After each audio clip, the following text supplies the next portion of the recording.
La vida de Elías. Arthur Walkington, Pink. Oídos que no oyen.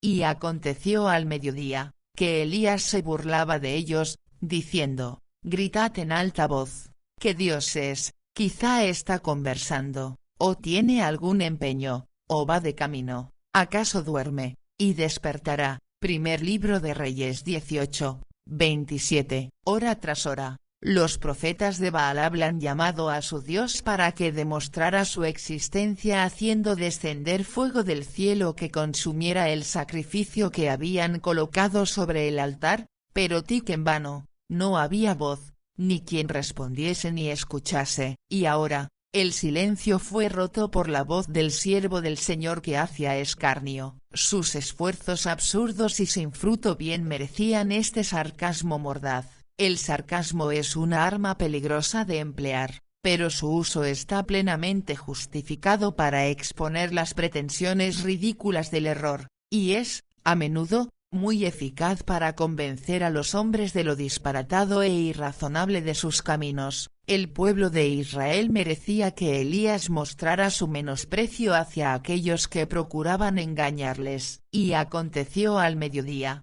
que Elías se burlaba de ellos. Era a mediodía, cuando el sol estaba en su cenit y los profetas tenían la mejor oportunidad de éxito, que Elías se les acercó y les alentó en términos irónicos a redoblar sus esfuerzos. Estaba tan seguro de que nada podía evitar su derrota, que se permitió el ridiculizarles sugiriendo una razón de la indiferencia de su Dios, ¿acaso duerme, y despertará? El caso es tan urgente y vuestra reputación y honor están tan en entredicho, que debéis despertarle. Así pues, gritad en alta voz, porque vuestras voces son tan débiles que no os puede oír, vuestras voces no llegan a su remota morada. Redoblad vuestros esfuerzos para llamar su atención. Así fue como el fiel e intrépido tesbita añadió el ridículo a su impotencia y se burló de su derrota. Sabía que sería así, y que su celo no podía cambiar las cosas. ¿Te sorprenden las expresiones sarcásticas de Elías en esta ocasión? Pues, permítenos que te recordemos que en la palabra de verdad está escrito, el que mora en los cielos se reirá. El Señor se burlará de ellos. Salmo 2, 4. Esto es de una solemnidad indecible, pero es inequívocamente justo. Ellos se habían reído de Dios y se habían burlado de sus amonestaciones y amenazas, y ahora Él contesta a tales insensatos de acuerdo con su locura. El Altísimo es, en verdad, paciente. Aún así, su paciencia tiene un límite. Él llama a los hombres, y estos no quieren, extiende su mano, y no escuchan, les aconseja, pero ellos lo desechan, les reprende, mas no quieren. Se mofarán de él, pues, impunemente. No, declara, también yo me reiré en vuestra calamidad, y me burlaré cuando os viniere lo que teméis, cuando viniere como una destrucción lo que teméis y vuestra calamidad llegare como un torbellino. Cuando sobre vosotros viniere tribulación y angustia, entonces me llamarán, y no responderé, buscarme han de mañana, y no me hallarán. Proverbios 1, 24-28. La burla de Elías en el monte Carmelo era una sombra de la burla del Altísimo en el día en que juzgará. ¿Está echada nuestra suerte ahora para aquel día? Por cuanto aborrecieron la sabiduría, y no escogieron el temor de Jehová, ni quisieron mi consejo, y menospreciaron toda reprensión mía. ¿Quién, con algún discernimiento espiritual, puede negar que estas terribles palabras describen exactamente la conducta de nuestra propia generación? Es, pues, emitida ahora la sentencia espantosa, comerán pues el fruto de su camino, y se hartarán de sus consejos, porque el reposo de los ignorantes los matará, y la prosperidad de los necios los echará a perder. Proverbios 1, 29-32. Si así es, ¿quién puede poner en duda la justicia de la misma? Qué bendito observar que este pasaje inefable termina con las palabras,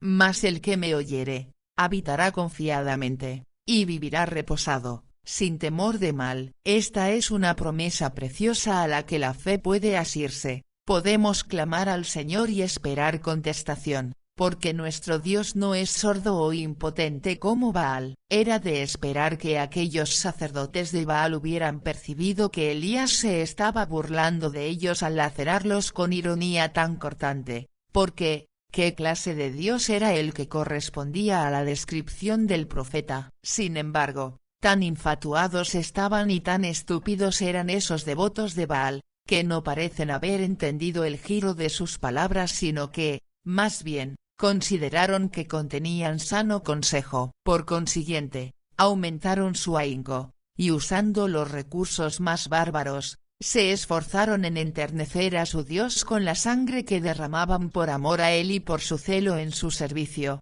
y a la vista de la cual suponían se deleitaba. ¡Qué pobres y miserables esclavos son los idólatras, cuyos objetos de culto pueden ser complacidos con sangre humana y con los tormentos que los adoradores se infligen! Ha sido siempre verdad, y todavía lo es hoy, que las tenebrosidades de la tierra llenas están de habitaciones de violencia. Salmo 74.20. Qué agradecidos deberíamos estar de que el Dios soberano nos haya librado misericordiosamente de tales supersticiones. Y ellos clamaban a grandes voces, y sajábanse con cuchillos y con lancetas conforme a su costumbre, hasta chorrear la sangre sobre ellos. Y 28. ¿Qué concepto debían de tener de una deidad que requería semejantes laceraciones crueles de sus propias manos? Hoy en día pueden presenciarse cuadros parecidos en el paganismo. El culto a Satanás,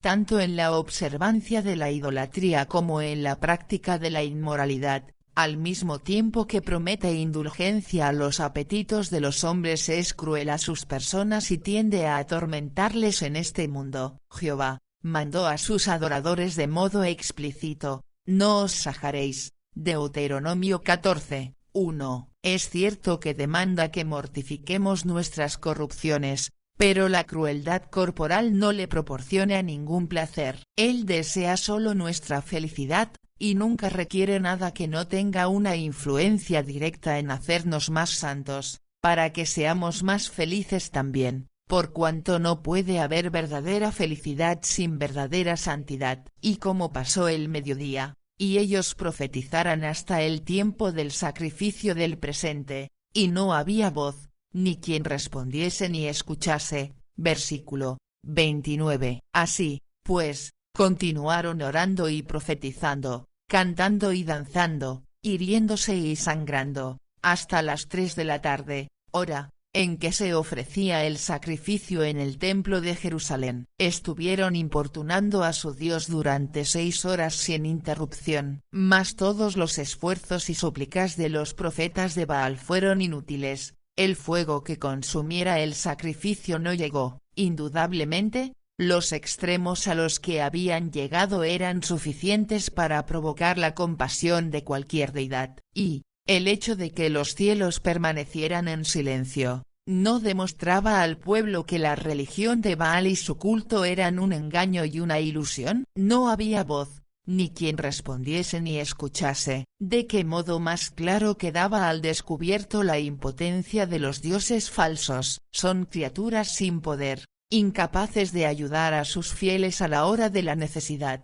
Son vanas en esta vida, pero mucho más en la venidera. Es en la idolatría, más que en ninguna otra cosa, donde se pone de manifiesto más claramente la imbecilidad que el pecado produce. Convierte a sus víctimas en completos necios, como se evidenció en el Carmelo. Los profetas de Baal levantaron un altar y pusieron sobre él el sacrificio, y entonces clamaron a su Dios por espacio de 6 horas para que mostrara que aceptaba su ofrenda, pero fue en vano. Su insistencia no tuvo respuesta. Los cielos eran como cobre, ni una sola lengua de fuego que lamiera la carne del buey muerto bajó del cielo. El único sonido que se oía era los gritos angustiados de los sacerdotes frenéticos al herirse hasta que brotara la sangre. Querido lector, si tú adoras ídolos, y continúas haciéndolo, descubrirás aún que tu Dios es tan impotente e inútil como Baal. ¿Es el vientre tu Dios? ¿Pones tu corazón en el disfrute de la grosura de la tierra,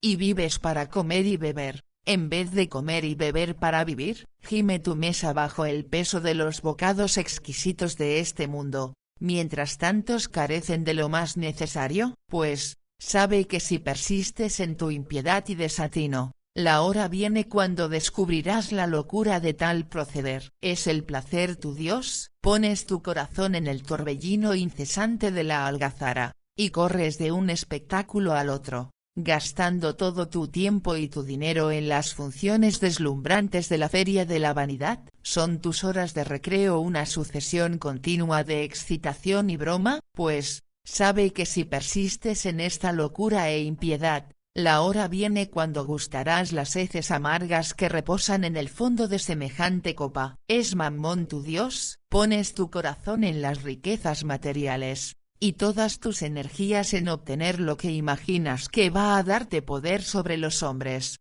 un lugar prominente en el mundo social, y que te procurará las cosas que, se supone, dan comodidad y satisfacción. ¿Es el adquirir bienes, dinero en el banco, valores y acciones por lo que traficas con tu alma? Entonces, sabe que, si persistes en semejante propósito absurdo y malo, la hora viene cuando verás la falta de valor de tales cosas, y su impotencia para mitigar tu remordimiento. Oh, el desatino, la locura consumada de servir a dioses falsos, desde el punto de vista más elevado es locura, porque es una afrenta al Dios verdadero, un dar a otro lo que le corresponde a 111 solo, un insulto que nunca jamás tolerará ni pasará por alto. Pero, aún desde un punto de vista más bajo, es un craso error, porque no hay Dios falso ni ídolo capaz de procurar ayuda real en la hora en que ésta es más necesaria. Ninguna forma de idolatría, ningún sistema religioso falso,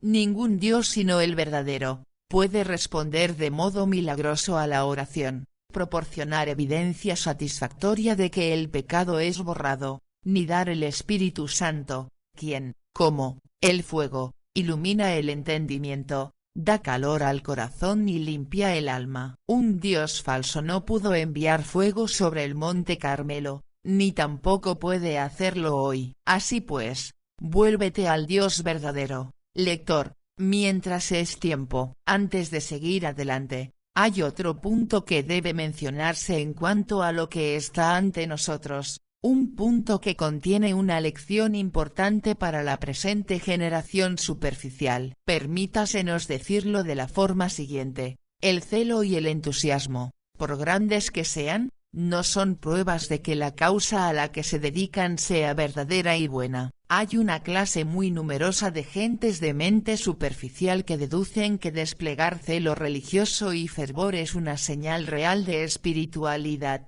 y que tales virtudes compensan con creces la falta de conocimiento y de doctrina sana que pueda existir. Dame un lugar, dicen, en donde haya vida y calor en abundancia, aunque no haya profundidad en la predicación, antes que un ministerio sano pero frío y sin atractivo. No es oro todo lo que reluce, querido lector. Los profetas de Baal estaban llenos de extremo celo y fervor, pero era en una causa falsa y no trajeron nada del cielo. Por lo tanto, sírvate ello de advertencia y guíate por la palabra de Dios, y no por lo que apela a tus emociones y afán de excitación. Elías dijo entonces a todo el pueblo: acercaos a mí, y todo el pueblo se llegó a él. Versículo 30. Era evidente que esperar más no iba a servir de nada. La prueba que Elías había propuesto, el pueblo aprobado y los falsos profetas aceptado,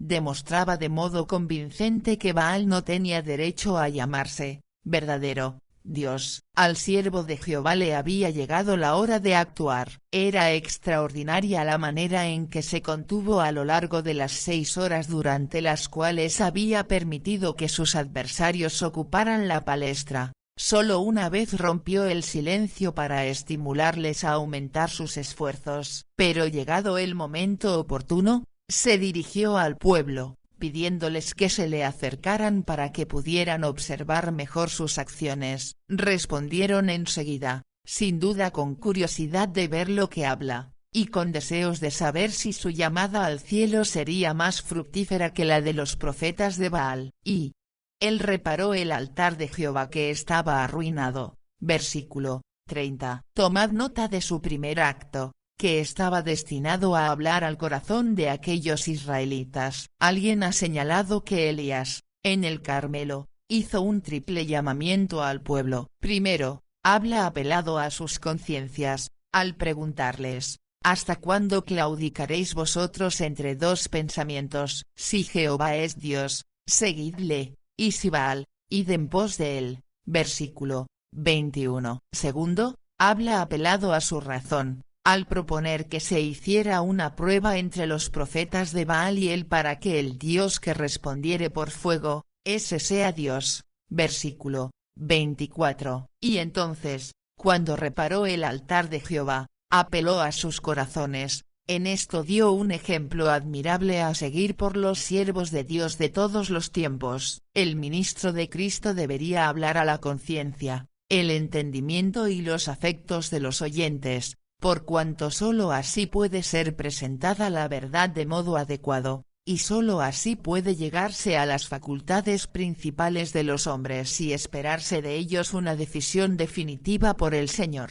Debe conservarse un equilibrio entre la ley y el Evangelio. Para poner en acción la voluntad, ha de escudriñarse la conciencia, han de avivarse los afectos y ha de convencerse la mente. Fue así como Elías lo hizo en el Carmelo. Elías dijo entonces a todo el pueblo: acercaos a mí, y todo el pueblo se llegó a él. Qué fuerte y resuelta era la confianza en Dios que tenía el profeta. Sabía perfectamente bien qué era lo que su fe y oración habían alcanzado del Señor, y no tenía el más leve temor de verse contrariado y confundido. El Dios de Elías jamás deja a quien confía en él, con todo el corazón, pero el profeta estaba decidido a que esa respuesta por fuego estuviera fuera de toda duda. Por consiguiente, invitó al pueblo a inspeccionar lo más de cerca posible su labor de reparación arruinado altar de Jehová. Habían de estar junto a él para que vieran por sí mismos que no les engañaba ni ponía ninguna chispa secreta debajo de la leña sobre la que yacía el buey sacrificado. La verdad nunca teme la investigación más estricta, nunca rehúye la luz,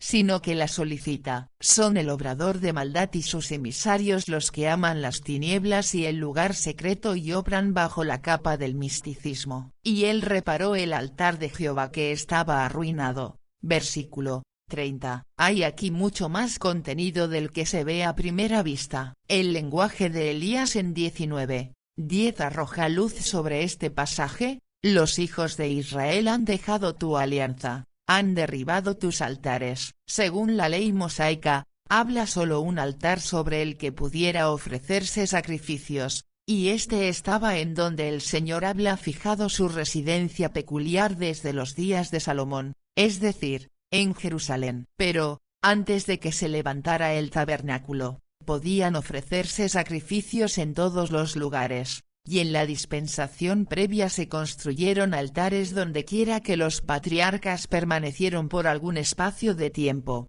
y es probablemente a ellos que Elías aludió en 19:10. Este altar en ruinas, por lo tanto, era un testigo solemne de que el pueblo se había alejado de Dios. El profeta, al repararlo, reprochaba al pueblo por su pecado, y hacía en su nombre confesión del mismo, al propio tiempo que les llevaba de nuevo al lugar de los principios. Lector, esto está registrado para nuestra instrucción. Elías comenzó reparando el altar arruinado, y ahí es donde debemos comenzar nosotros si queremos que la bendición del cielo descienda de nuevo sobre las iglesias y sobre nuestro país. En muchos hogares de cristianos nominales hay un altar de Dios abandonado. Hubo un tiempo en que la familia se reunía y reconocía a Dios en la autoridad de su ley, en la bondad de su providencia diaria, y en el amor de su redención y su constante gracia.